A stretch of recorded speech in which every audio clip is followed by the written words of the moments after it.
السلام علیکم۔ اعتبار وہ واحد ٹرافی ہے جسے جیت کر لوگ توڑ دیتے ہیں۔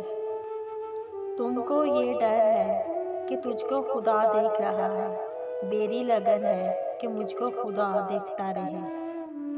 کبھی کبھی بے حس ہونا پڑتا ہے، دل پر پتھر نہ رکھو تو لوگ پاؤں رکھ کے کچل جاتے ہیں۔ ایک بزرگ سے کسی نے پوچھا، اگر کوئی اپنا ہمیں بھول جائے تو کیا کیا جائے؟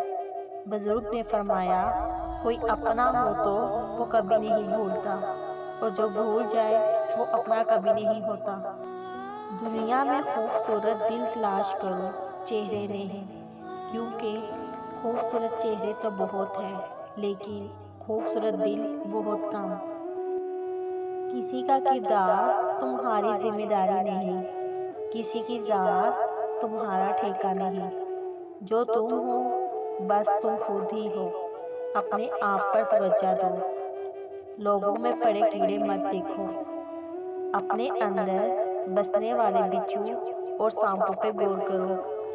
لوگوں کے بارے میں سوچ سوچ کر ان کی زندگیوں میں زہر مت گھولو، اور ویسے بھی لوگوں کے متعلق زیادہ وہی سوچتے ہیں جن کی اپنی کوئی ذاتی زندگی نہیں ہوتی۔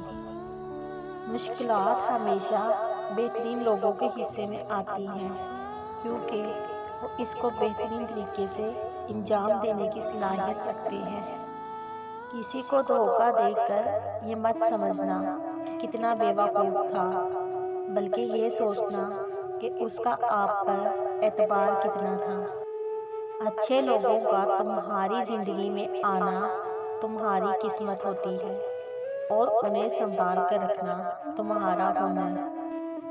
خوش رہنے کا سب سے اچھا اصول یہ بھی ہے کہ جہاں لگے آپ کی جگہ نہیں، وہاں خاموشی سے خود کو الگ کر لو۔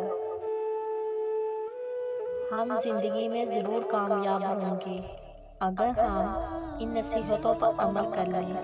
جو ہمیشہ اچھا گمان رکھیں، کیونکہ گمان دل دماغ پر چا جاتا ہے، اور پھر وہی سوچیں تخلیق ہوتی ہیں جس طرح کا گمان کیا جاتا ہے۔